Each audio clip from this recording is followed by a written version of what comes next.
Hello friends, welcome to Rida kitchen. இன்றைக்கி நம்ம பார்க்க போகிறது மட்டன் கோலா உருண்டை குழம்பு பார்க்க போகிறோம்.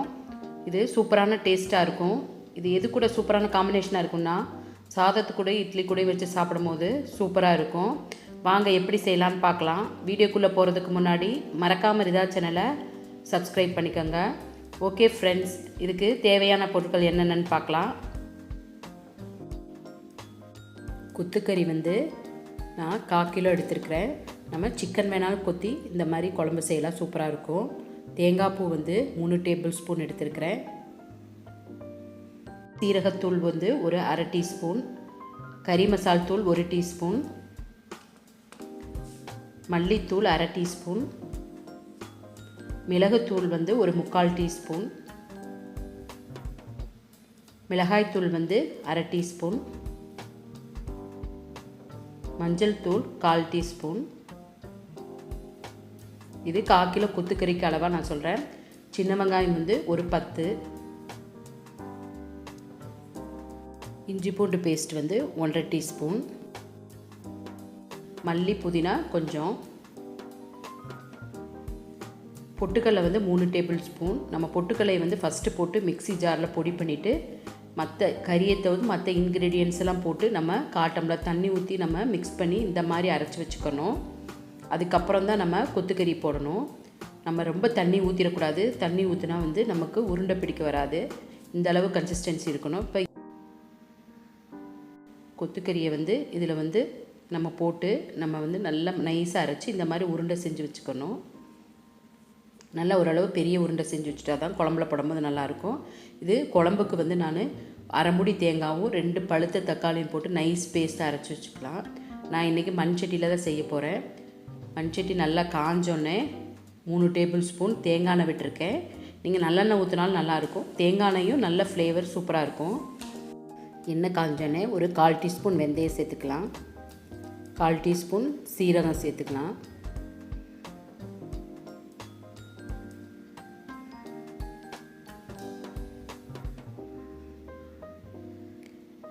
வெந்தய சீரகம் நல்லா பொரிஞ்சோன்னே இது கூட நம்ம கருவேப்பிலை சேர்த்துக்கலாம்.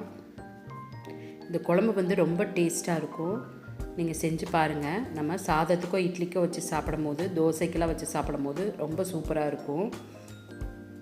நம்ம கோலா உருண்டையை எண்ணெயில் போட்டு வறுக்க போகிறதுல நம்ம டைரெக்டாக குழம்பு வச்சு அதில் போட்டு நம்ம வேக வைக்க போகிறோம். இது ரொம்ப சூப்பராக இருக்கும். ட்ரை பண்ணி பாருங்கள். கருவேப்பிலை நல்லா பொரிஞ்சோன்னே சின்ன வெங்காயம் ஒரு 10 சின்ன வெங்காயத்தை நல்லா ஒரு சின்னதாக கட் பண்ணிவிட்டு இதுக்குள்ளே போட்டு நல்லா ஃப்ரை பண்ணிக்கலாம். இந்த குழம்புக்கு சின்ன வெங்காயம் போடும்போது ரொம்ப டேஸ்ட்டாக இருக்கும். இந்த மாதிரி கட் பண்ணி சின்ன வெங்காயம் சேர்த்துக்கலாம். சேர்த்துட்டு ஒரு அரைவாசி வணங்கினோடனே மற்ற பவுடர்லாம் நம்ம சேர்த்துக்கலாம்.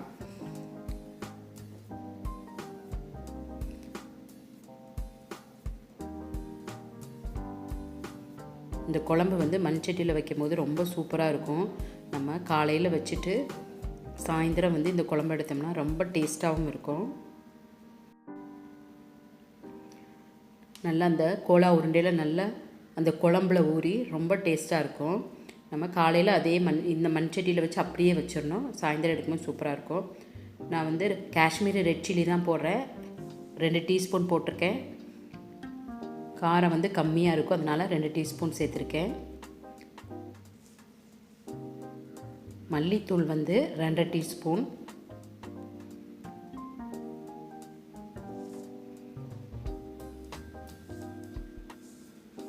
மஞ்சள் தூள் ஒரு 1/4 டீஸ்பூன், சீரகத்தூள் ஒரு அரை டீஸ்பூன் சேர்த்துக்கலாம். சீரகத்தூள் நல்லாயிருக்கும். இந்த குழம்புக்கு சேர்த்துனா நல்ல ஃப்ளேவர் நல்லாயிருக்கும். இது கூட உப்பு தேவையான அளவு சேர்த்துட்டு நல்லா மிக்ஸ் பண்ணி விட்டுக்கலாம். மிக்ஸ் பண்ணிவிட்டு கொஞ்ச நேரம் இந்த எண்ணெயிலே ஒரு 1 to 2 மினிட்ஸ் அதை அப்படியே வணங்க விடணும். எண்ணெயில் வணங்கினோம்னா அடுப்பை சிம்மில் வச்சுக்கணும். சிம்மில் வச்சுட்டு இது அப்படியே எண்ணெயிலே நல்லா மிக்ஸ் பண்ணி அந்த பவுடரெல்லாம் எண்ணெயில் கோட் ஆகிற மாதிரி நல்லா மிக்ஸ் பண்ணி விட்டுக்கணும். இது ஒரு 1 to 2 மினிட்ஸ் இந்த மாதிரி வணக்கினா போதும்.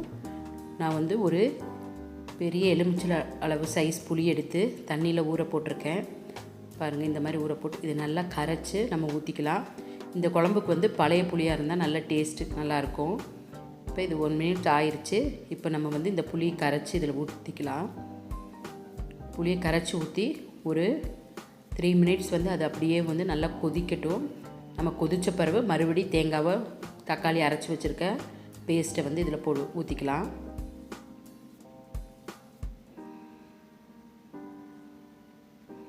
இதுக்கு வந்து கொஞ்சம் குழம்புக்கு வந்து புளிப்பு ஜாஸ்தியாக இருந்தால் தான் நல்லாயிருக்கும். அந்த கோலா உருண்டைக்குள்ளே பிடிக்கும் போது கரெக்டாகிடும் புளிப்பு. இது நல்லா மிக்ஸ் பண்ணி விட்டுட்டு இது வந்து ஒரு 3 மினிட்ஸ் அப்படியே கொதிக்கட்டும். நல்லா கொதிச்சோன்னே நம்ம அரைச்சி வச்சுருக்க பேஸ்ட்டை வந்து ஊற்றிக்கலாம். நம்ம தக்காளி வந்து இதிலே போட்டு வணக்கினாலும் வணக்கிக்கலாம். நம்ம வந்து தேங்காய் கூட வச்சு அரைக்கும் போது வந்து கொஞ்சம் கிரேவியும் ஜாஸ்தியாக கிடைக்கும்.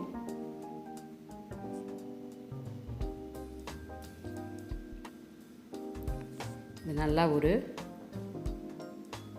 1 to 2 மினிட்ஸ் வந்து நல்லா இப்படியே கொதிக்கட்டும். இது நல்லா கொதித்த பிறகு நம்ம தேங்காவையும் ஊற்றிக்கலாம். இப்போ நல்லா கொதிச்சிருச்சு.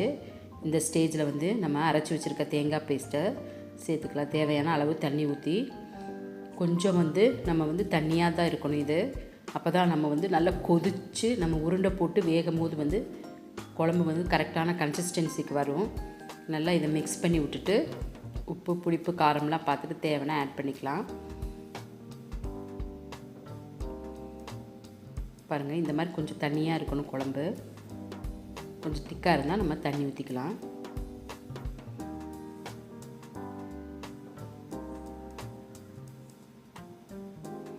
ஒரு லிட்டு போட்டு மூடி கொதிக்கட்டும். கொதித்த பிறகு தான் நம்ம கோலா உருண்டையை சேர்த்துக்கலாம். இது நல்லா கொதிச்சிருச்சு. நல்லா கொதிச்சோன்னே அடுப்பை வந்து நம்ம சிம்மில் வச்சுட்டு நம்ம ஒவ்வொரு கோலா உருண்டையாக சேர்த்துக்கணும். ஒரே பக்கம் போடாமல் சுற்றி எல்லா பக்கமும் போடணும். பாருங்கள், குழம்பு இந்த அளவு தண்ணியாக இருக்கணும். நம்ம கோலா உருண்டை வெந்து வரும்போது குழம்போட கன்சிஸ்டன்சி கரெக்டாக இருக்கும். பாருங்கள், இப்போ உருட்டி வச்சுருக்க கோலா உருண்டை உள்ளே சேர்த்துக்கலாம். சுற்றி போடணும், ஒரே பக்கம் போட்டுறக்கூடாது. நம்ம இந்த உருண்டை போட்ட பிறகு நம்ம கிண்டி விட்டுறக்கூடாது. கரண்டி எதுவுமே போடாமல் அப்படியே லிட்டு போட்டு மூடி கிட்டத்தட்ட அது ஒரு 10 மினிட்ஸ் வந்து அப்படியே சிம்மிலேயே இருக்கணும். சிம்மில் வச்சு அது அப்படியே வேகணும். அப்போ தான் வந்து கறி வந்து நல்லா வேகும்.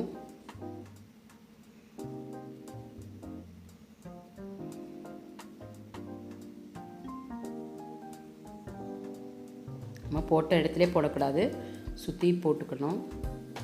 இந்த மாதிரி சுற்றி போட்டுட்டு ஒரு லிட்டு போட்டு மூடி இது அப்படியே வந்து ஒரு 10 மினிட்ஸ் வந்து அப்படியே இருக்கட்டும். நம்ம இடையில எடுத்து கிளறெல்லாம் தேவையில்லை. அடுப்பை மட்டும் சிம்மில் வச்சுட்டா போதும். பாருங்கள், 10 மினிட்ஸ் ஆயிடுச்சு. இப்போ ஓப்பன் பண்ணி பார்க்கலாம். பாருங்கள், அப்படியே எண்ணெயெல்லாம் பிரிஞ்சு சூப்பராக வந்திருக்கு. இப்போ இந்த ஸ்டேஜில் வந்து சின்ன சின்னதாக கட் பண்ண கருவேப்பிலை போடலாம். போட்டுட்டு நல்லா ஒரு மிக்ஸ் பண்ணிட்டா